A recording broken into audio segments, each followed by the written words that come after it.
Ammo u hayotini izdan chiqargan o'sha mudhish kechani umrining oxirigacha unuta olmasa kerak. Nuriddin kirakashlik qilar, tumandan yo'lovchilarni Toshkentga olib borardi. Ishi tufayli ko'pincha kechasi uyiga qayta olmasdi. U xotiniga cheksiz ishonardi. Taqdiri hal bo'lgan o'sha kechada ham u 4 nafar mijozni Toshkentga olib bordi. Yo'lovchilarni manziliga yetkazgach, navbati kelishini kutib, mashinasida o'tirardi. Shu payt uning oldiga novcha bo'yli, kelishgan bir yigit keldi. "Assalomu alaykum aka. Meni Mehnatobod qishlog'iga olib bora olasizmi?" deb so'radi u. "Va alaykum assalom. Hali navbatim kelgani yo'q. Oldinda turgan mashinalarning oldiga boring", dedi Nuriddin. Yigit iltimosomiz ovozda yana gap boshladi. "Aka, juda shoshilyapman. Qolaversa u mashinalarning hammasida odam bor. Men yolg'iz ketmoqchiman. Xavotir olmang. 4 kishilik haqni to'layman", Nuriddin yelka qisdi. "Menga farqi yo'q. Agar 4 kishining haqqini bersangiz, aytgan joyingizga olib boraman." "Mayli, unda ketdik", dedi yigit mashinaga o'tirar ekan. Nuriddin mashinani qishloq tomon haydadi. Yo'l haqqi kutganidan ancha ko'p bo'lgani uchun o'zida yo'q xursand edi. U hali bu yo'lovchi uning taqdirini butunlay o'zgartirib yuborishini xayoliga ham keltirmagandi. Yigit juda sho'x, gapga chechan va xushchaqchaq edi. Yo'l davomida u tinimsiz gapirar, Nuriddin esa uning so'zlariga hazil aralash javob qaytarib borardi. Nuriddin yigit borayotgan qishloqning o'zida yashagani uchun qiziqib so'radi. "Uka, kimnikiga boryapsiz?" Yigit kulimsirab javob berdi. "Yangangizning oldiga ketyapman, aka." Nuriddin ham hazil qildi. Demak, ham qishlog'imizga uylangan ekansizda?" "Yo'q, hali uylanmaganman. Xudo xohlasa yaqinda uylanaman. O'sha qishloqda yashaydigan bir ayol bilan uchrashib yuribman. Bir necha marta nikoh o'qiylik dedim, ammo hozircha ko'nmayapti." Yigitning yuzida oshiq insonga xos baxtli tabassum paydo bo'ldi. Juda ham chiroyli ayol. Uni ko'rgan odam 2 farzandi borligiga ishonmaydi. Xuddi qiz boladek ko'rinadi. U sevgilisi haqida ehtiros bilan gapirar. Har bir so'zi Nuriddinning yuragiga tushunarsiz g'ulg'ula solardi.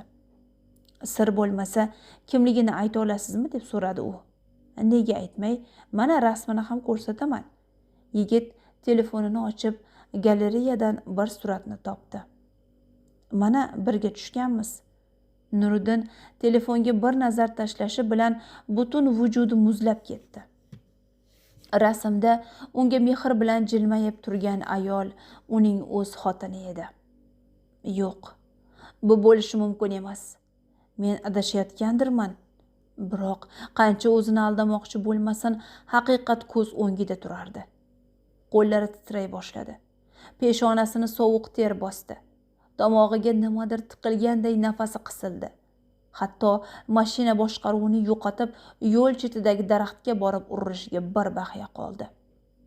"Aka, sekinroq haydang, o'tagimni yorib yuboray dedingiz-ku", dedi yigit qo'rqib. Nuriddin darhol o'zini qo'lga oldi. Chuqur nafas oldi. Ammo qalbidagi bo'ronni hech narsa bosa olmasdi. Ha, u adashmagan edi. Rasmdagi ayol ertalab uning yuzidan o'pib ishga jo'natgan ayol edi. Endi esa o'sha ayol boshqa erkakning bo'ynidan quchoqlab turar, ko'zlari baxtdan charaqlab jilmayardi.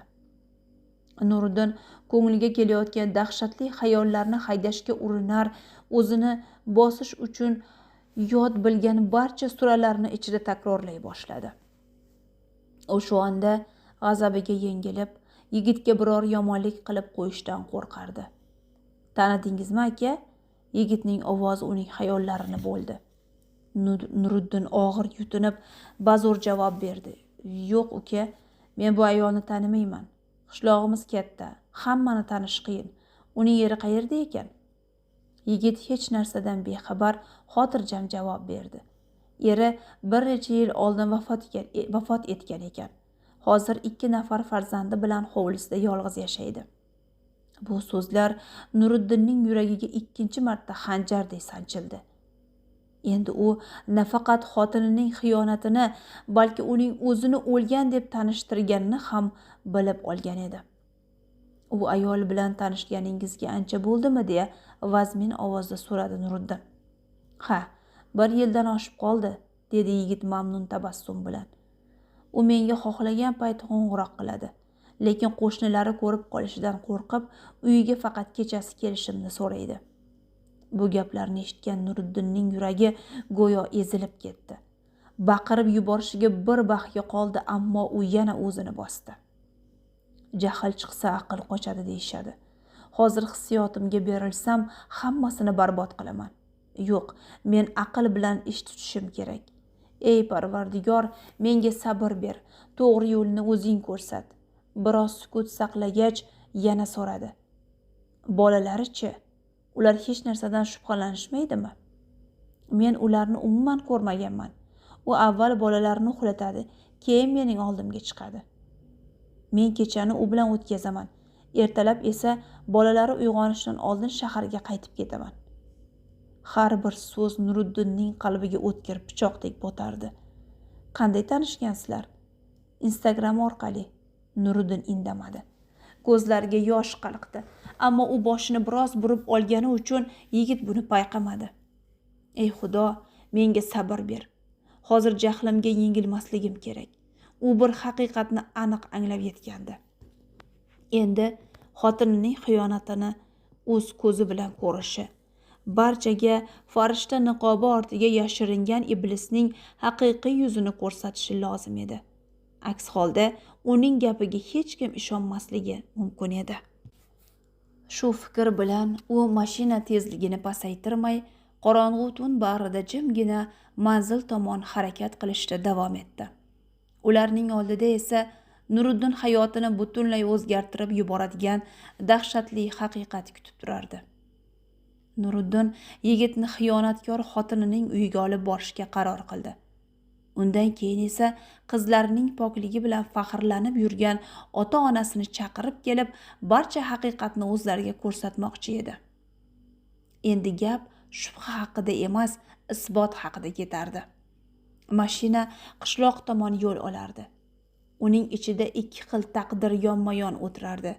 Biri orzu-havaslarga berilgan, muhabbat quchog'iga oshiq yotgan yigit, ikkinchisi esa butun orzu-umidlari chil-parchin bo'lgan, qalbi ming bo'lakka parchalangan erkak. Bu tun oddiy tun emasdi. Butun yolg'on niqoblari yirtiladigan, achchiq haqiqat yuzaga chiqadigan tun edi. Nuriddinning rulni mahkam ushlagan qo'llari qo'rquvdan emas, or-nomusi toptalganidan titrardi. Nihoyat ular manzilga yetib kelishdi. Nuriddin mashinani uydan sal naridagi qorong'u ko'chaga to'xtatib, eshikni ochib tushdi. Ichida yig'ilib qolgan alamni bir baqiriq bilan chiqarib yubormoqchi bo'ldi, ammo labini qattiq tishlab o'zini yana bosdi. Yigit hovlini ko'rsatib mamnunlik bilan dedi: "Mana sevgilim shu uyda yashaydi." Bu Nuriddinning halol mehnati, peshona teri va umidlari bilan bunyod etilgan uy edi. Nuriddin yuzi oqarib ketgan holda asta so'radi: "Uka, seni kutayotganiga ishonching komilmi? Balki eri uydadir?" Yigit kulib yubordi. "Aka, axir aytdim-ku, eri bir necha yil oldin vafot etgan. U mehriga tashna yolg'iz ayol. Hozirgina menga xabar yozdi. Bolalarini uxlatib, meni kutib o'tiribdi." Yigitning beparvo kulgisi Nuriddinga xuddi yuziga tupurilgandek og'ir botdi. Bu kulgi uning erkaklik g'ururini, or-nomusini va qalbining eng nozik joyini shafqatsizlarcha yaralab o'tdi. Ammo u hali ham o'zini tutib turardi. Chunki haqiqatni endi nafaqat o'zi, balki boshqalar ham ko'rishi kerak edi. "Aka, olib kelganingiz uchun rahmat. Mana haqqingizni oling", dedi yigit pul uzatar ekan. Nuriddin pulga hatto qaramadi. Uning qo'llari hali ham rulda edi. Ammo ruhi allaqachon bir vaqtlar mehr va sadoqat maskani deb bilgan o'z xonasiga yetib bo'lgandi. Yigit ishonchli qadamlar bilan darvoza tomon yurdi. Nuriddinning esa ko'zlariga yosh qalqdi. Ammo bu yoshlar uzoq turmadi. U ko'z yoshlarini artib tashladi. Ularning o'rnini o'limdan ham sovuq hislar, nafrat, alam va qasos egalladi. Nuriddin mashinani o't oldirdi-da, qo'shni qishloq tomon yo'l oldi. U to'satdan kelganidan xavotirlangan qaynonasi bilan qaynotasini mashinaga o'tirishlarini so'radi. Yo'l bo'yi ular qayta so'rashdi. Nima bo'ldi o'g'lim, tinchlikmi? Bizni yarim kechasi qayerga olib ketyapsiz? Xavotir olmanglar. Sizlar uchun kutilmagan bir sovg'a tayyorlab qo'ydim. Hozir hammasini o'z ko'zlaringiz bilan ko'rasizlar. Uning ovozi sovuq va begona eshitildi. Shundan keyin u mashina tezligini oshirdi. Go'yo uni qandaydir ko'rinmas kuch do'zax sari yetaklab borayotgandek edi. Manzilga yetib kelishgach, Nuriddin mashinasini qo'shnisining hovlisi qarshisida to'xtatdi va chiroqlarini o'chirdi. "Nega bu yerda to'xtadingiz, kuyov? Tinchlikmi o'zi?" dedi qaynonasi shubha bilan. Nuriddin o'zini xotirjam ko'rsatishga urinib javob berdi. "Esim qursin, gaz tugab qolay debdi. Hech qis yo'q. 10 qadamgina qoldi." Hovli suv quygandek jimjit edi. Faqat yotoqxona derazasidan sizib chiqqan xira chiroq nurigina qorong'ulikni yorib turardi. "Sekin yuringlar, bolalar uyg'onishmasin", dedi Nuriddin past ovozda. Yuragi shunday qattiq urardiki, go'yo hozir ko'kragini yorib chiqib ketadigandek edi. Uchovlon asta-sekin uy eshigi tomon yaqinlashishdi. Nuriddin titrayotgan qo'llari bilan kalitni qulfga solib sekin burdi. Eshik g'ichirlab ochildi. Qaynonasi bilan qaynotasi hali bir necha soniyadan keyin o'z qizlari haqidagi eng dahshatli haqiqatga guvoh bo'lishlarini xayollariga ham keltirishmagan edi. Nuriddin yotoqxona eshigi oldiga kelib, bor kuchi bilan eshikni tepib ochdi va chiroqni yoqdi. Nuriddin oilasi uchun halol mehnati evaziga sotib olgan to'shakda xotini begona erkakning quchog'ida yotardi. Eshikning qattiq ovozi bilan ikkalasi ham cho'chib ketishdi. Yigit qo'rqqanidan sakrab o'rnidan turdi. Ayol esa dahshat va sharmandalikdan hatto qayerga yashirinishni ham bilmay qoldi. Bu kim? Qaynotasining dahshat aralash baqirig'i butun hovlini larzaga soldi. Chol muvozanatini yo'qotib qo'ymaslik uchun devorga suyandi. Uning rangi dokadek oqarib ketgandi. Hamma yoqni og'ir sukut egalladi. Ayolning onasi ikki qo'li bilan og'zini berkitgancha haykalday qotib qolgandi. Ko'zlaridan shashqator yosh oqar, ammo bir og'iz ham gapira olmasdi. Nuriddin esa ularga jim qarab turardi. Uning butun vujudi titrar, ko'zlaridan oqqan alamli yoshlar yonoqlarini yuvardi. Nihoyat u xotiniga qaradi. Ovozi charchagan, singan va umidsiz eshitildi. "Men onamning gapini ikki qilmay, sevgan qizimdan voz kechib senga uylandim. Seni baxtli qilish uchun qo'limdan kelgan barcha sharoitni yaratdim. Sen va qizlarimiz hech narsaga muhtoj bo'lmasin deb kecha-yu kunduz mehnat qildim. Yo'llarda jonimni xavfga qo'ydim." Uning ovozi titrab ketdi. "Sen esa farzandlarimizning pok yuziga, mening or nomusimga oyoq qo'yib xiyonat qilding." Bu so'zlardan keyin xotinining tizzalari bo'shashib ketdi. U shoshilib o'rnidan turdi. Qaltiragan qo'llari bilan tanasini choyshabga o'radi va Nuriddinning oyoqlari ostiga o'zini tashladi. Ho'ngrab yig'lagancha yolvora boshladi. "Meni kechiring dadasi, xato qildim. Shayton yo'ldan urdi. Iltimos meni kechiring. Bolalarimiz haqqi kechiring." Ammo Nuriddinning ko'zlarida endi na mehr, na ishonch, na muhabbat qolgandi. U yerda faqat xiyonat kuydirgan qalbning o'chmas alami aks etib turardi. Ayol erining oyoqlarini quchoqlab ho'ngrab yig'lay boshladi. Nuriddin oyog'ini uning changaldan tortib oldi. So'ng uyatdan boshini egib turgan qaynotasiga qarab alam aralash ovozda dedi: "Ota, mana har kuni farishta deb maqtagan qizingizning haqiqiy qiyofasini o'z ko'zingiz bilan ko'rdingiz. Doim mendan norozi bo'lardingiz, aybni mendan qidirardingiz. Endi omonatingizni olib keting. Bu uyda bu ayolga endi joy yo'q. Bugun mening or nomusimni bu yigit emas, aynan qizingiz toptadi. Uning har bir so'zi xonani yanada og'ir sukutga cho'mdirdi. Boshiga qanday kulfat tushganini endi anglagan yigit xona burchagida titrab turardi. Nuriddin unga o'tkir nigoh tashladi. "Men seni o'ldirmayman", dedi u. "Chunki seni bu yerga sen emas, u chaqirgan. Agar sen kelmaganingda boshqasi kelardi. Bir lahza seni o'ldirishni ham o'yladim. Lekin sening iflos qoningni to'kib, o'z umrimni zindonga almashtirgim kelmaydi."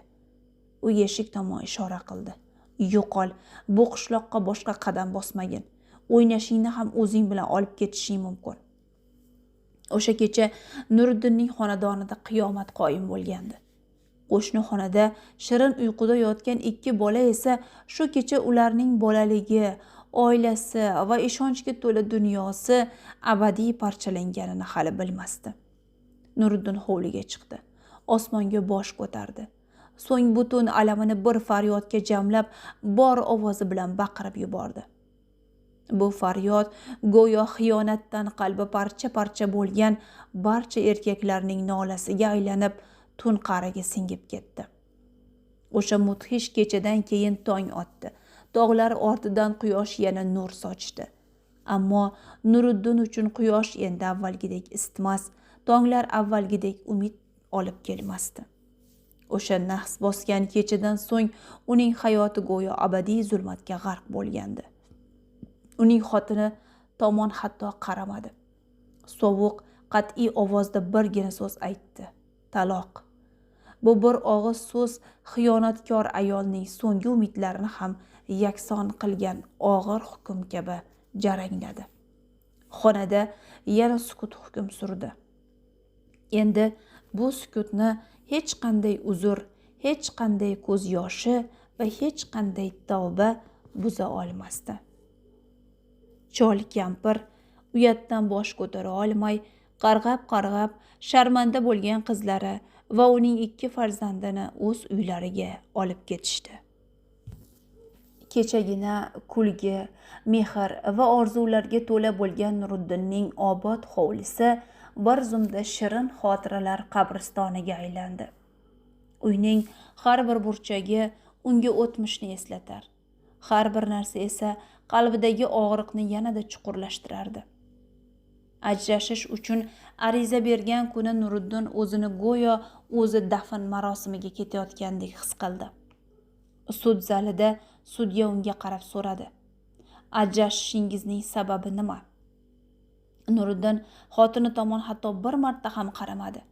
U faqat yerga tikilib, charchagan va bo'g'iq ovozda javob berdi: "Yashashda davom etish uchun ishonch qolmadi. Xiyonat ustiga qurilgan uyda yashab bo'lmaydi." Uning bu so'zlaridan g'azabdan ko'ra ko'proq siniqlik bor edi. Ayol esa yig'lardi.